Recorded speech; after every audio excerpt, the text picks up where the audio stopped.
আসসালামু আলাইকুম। আজকে বানাবো খুবই টেস্টি, সুগন্ধে ভরপুর, একদম দোকানের মতো চটপটি মশলা। বাসায় সামান্য কিছু উপকরণ দিয়ে এই মশলাটি তৈরি করে নেওয়া যায়। এর জন্য আমি এখানে নিয়েছি শুকনো মরিচ, জিরে, ধনে, মৌরি, কালো জিরে, এলাচ, লং, দারচিনি, নিয়েছি জয়ফল। এবার আমি প্যানটা গরম করে দিয়ে দিলাম শুকনো মরিচ আর দিয়ে দিলাম দারুচিনি, এলাচ, লং। এটি মিডিয়াম আঁচ রেখে ভেজে নিতে হবে।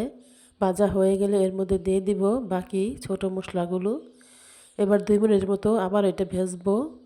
ভাজা হয়ে গেলে ব্লেন্ডারে করে আদা ভাঙা করে মশলাটা গুঁড়ি করে নিতে হবে।